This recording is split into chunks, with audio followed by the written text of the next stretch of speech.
నడుస్తే నొప్పి, లేస్తే నొప్పి,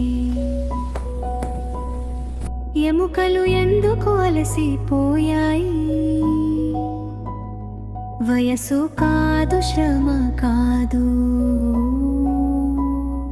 లోపమే అసలు కారణమై